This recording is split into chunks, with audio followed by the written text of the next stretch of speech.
Hello everyone, welcome back to my channel, That Model Railway Guy, where today we're doing another rolling stock review because the Hattons Genesis coaches have started to arrive.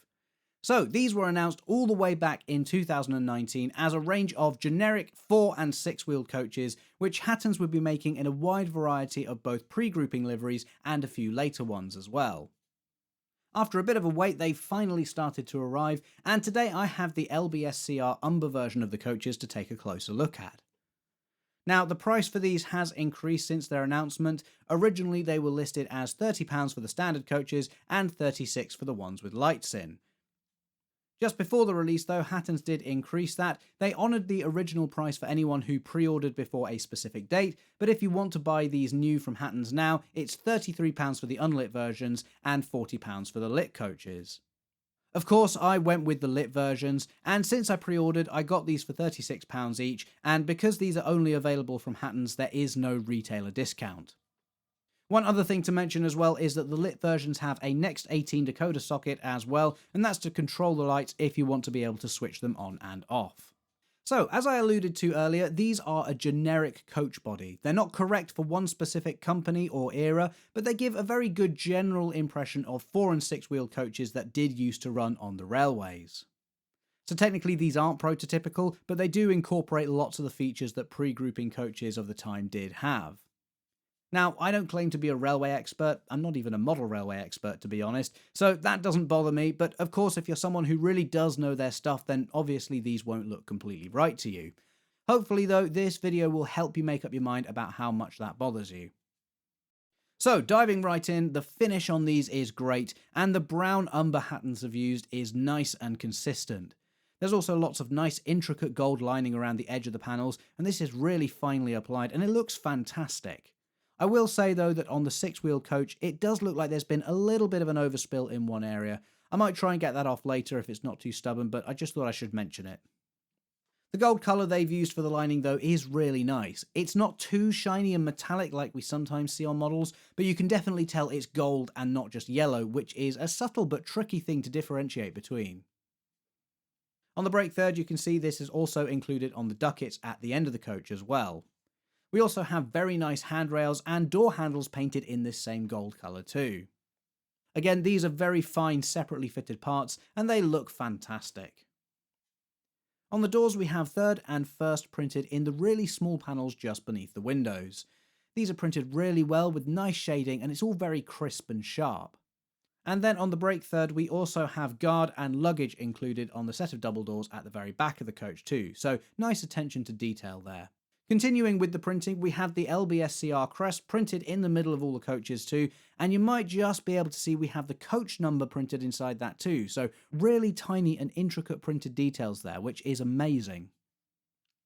And finally, the last bit of printing I noticed was on the windows. You may just be able to see we have the smoking signs printed on some of the compartments. Looking at the bottom of the coach, we have black frames and also footboards. Now, I don't think the chassis is metal, but it does feel like it has some weight to it, so that is good. The steps, though, are made of metal, and they feel nice and sturdy. You may notice on the 6-wheel coaches, the footboard has a notch cut out, and that's to allow the centre wheel set to move side to side for going round tighter corners. Hattons have provided a separate set of steps in the box, though, which don't have the notch, and that's as an option to fit yourself if your layout does have nice wide curves and points. Actually, all the coaches come with an extra set of steps. I have to admit, I'm not entirely sure what the ones included for the 4-wheel coaches are. Maybe they're just a spare. And since we're talking about the centre wheel set on the 6-wheel coach moving side to side, you can see this in action here. You can see we have nice underframe detail along the entire length of the coach too, although parts of the brake rigging just appear to end. I'm not sure if that's intentional or there's something missing, but I will say all the coaches are like this, so I don't think it's a mistake, it just is a bit odd. Moving to the end of the coaches, the buffers aren't sprung. Now, I found this tends to be less common on rolling stock anyway, but the shanks on these are quite thin, so it might just be a structural thing. I don't really find it much of an issue, to be honest, but they do appear to be made of metal, so they should be nice and strong, which is good. Tension lock couplings are fitted as standard, and you can see they have nice side-to-side movement, which again will help with going round curves. You can see we have some really nice rivet detail along the buffer beam, and there's also a hook with a molded chain too. Molded only in the sense that it's set in position. It is a separately fitted part, but I don't think you could actually use it as a chain coupling. And speaking of separately fitted parts, we have this really nice vacuum pipe along with the steps up one side of the carriage as well. These are painted in black, and it's a really nice contrast to the umber colour of the main carriage. You may be able to see that we have some very fine handrails and lamp irons too. Again, both separately fitted parts, both painted in black. There's a livery difference on the brake coach, of course, which has this red end, which is nice and makes it a bit different. And of course, we have the windows at this end too, looking into the guard's luggage area. The roof is a nice white colour, and I think this works really well with the livery. The separately fitted detail along the top is very nice, and it does differ depending on the livery you choose. Some of this is very delicate though. You can see the pipework along the top has a bit of a flex to it, although this may be intentional to stop it being too brittle and snapping. One of my coaches did also have a single gas lamp rattling around in the box when it arrived, so watch out for that. It was very easy to push back into place though, and I have to admit I've now completely forgotten which one it was. The roof is also completely removable should you want to add passengers or a DCC decoder to control the lighting. I will say though that I don't think it's particularly easy. What you're seeing now is very much a shortened down version of me trying to get into this coach, with there being several clips along the length of the roof that need to be released.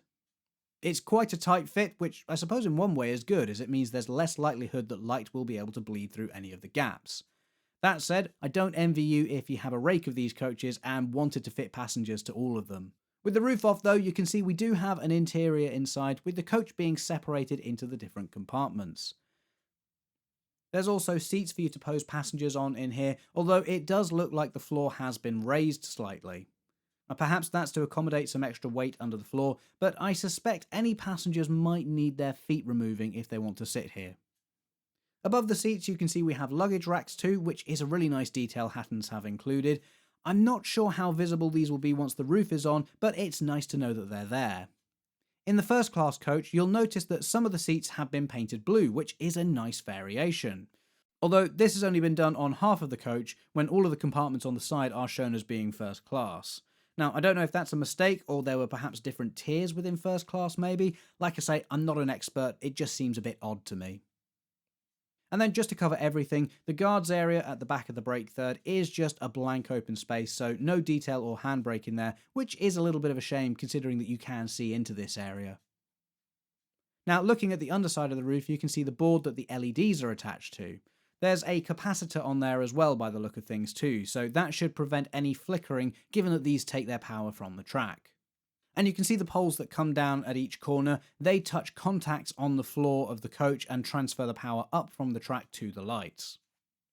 Now I can't see the socket for the Next 18 decoder here, so I'm guessing that's hiding in the gap between the PCB and the curve of the roof. Presumably you unscrew this to fit the decoder, which could become a little bit of a tedious task if you have several of these to do, and of course you will need a separate decoder for each coach. So, with the roof now back in place, let's just have a look at what the lighting looks like in practice. You can see I've got the coaches set up in the fiddle yard, and I'll switch the power onto this now. And there you go.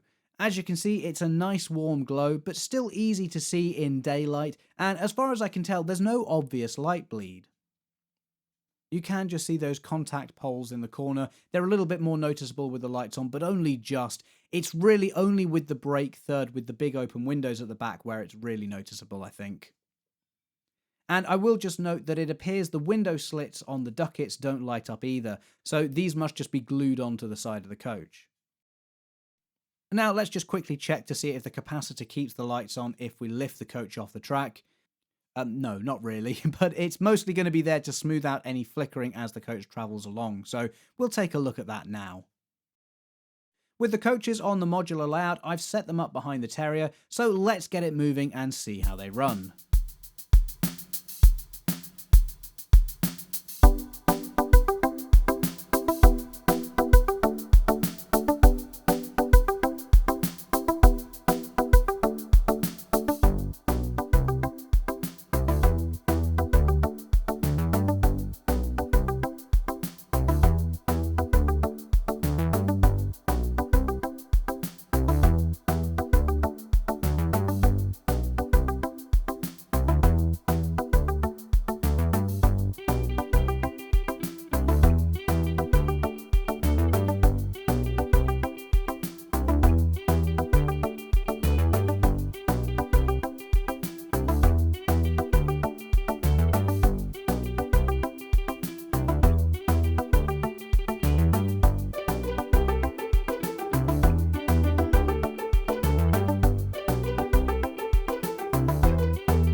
So yeah, the Genesis coaches are really nice and free running. They're very smooth and they look fantastic behind the Terrier too.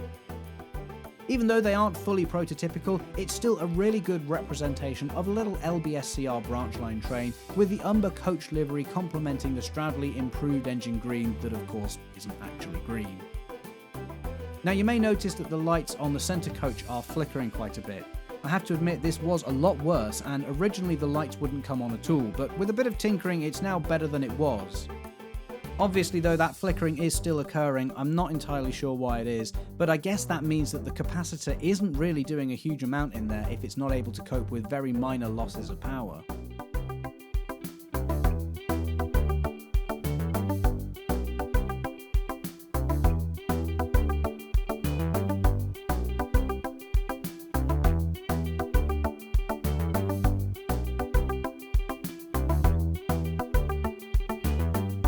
The sliding centre wheel set though is working very well, and you can see it's having no issues going around the curves on my layout. Now these are more like 4th radius, but I have actually run these coaches on 1st radius curves without any issues.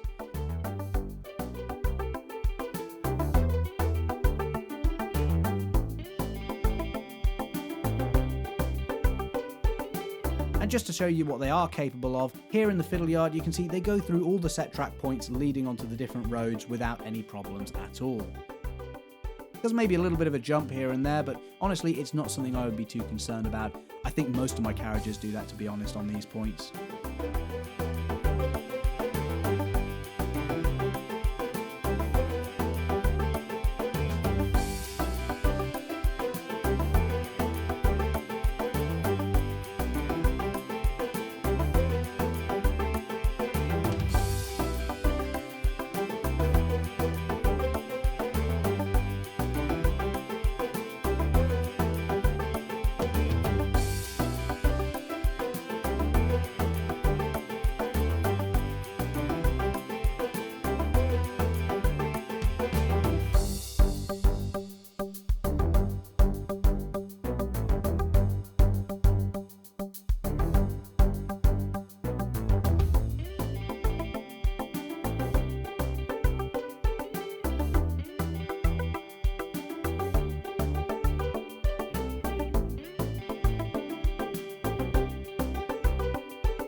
So yeah, these are really nice coaches from Hattons, great detail, fantastic running, and I think they're going to be very popular. I also think the price seems quite reasonable too. I know they have increased slightly, but even so, you could still get a decent rake of these for the cost of one loco now, and considering the amount of details on these, I don't think it's a bad deal. We've been waiting quite a while for these to arrive, but I'm certainly very glad to now have my hands on them. And of course, there are many more liveries that are due to arrive in the coming months too. I may have some of those on order as well. Generally, I think even though these are generic style coaches, Hattons have paid attention to the detail throughout to make them feel as realistic as possible.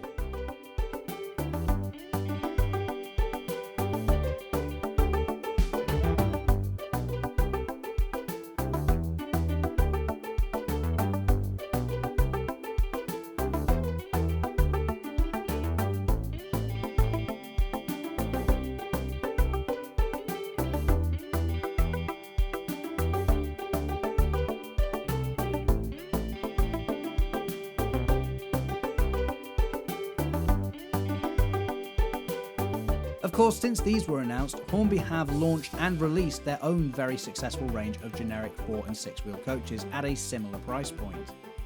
Now that these Genesis coaches from Hattons have arrived though, I think I will try and do a comparison video at some point just to show the pros and cons of each and generally see how they stack up against each other. But today though, I'm very pleased with these LB&SCR coaches, and I'm definitely looking forward to seeing more of the liveries in the Genesis range arrive in the near future. That's it for today's review though, so thank you for watching and I'll see you in the next video. Bye!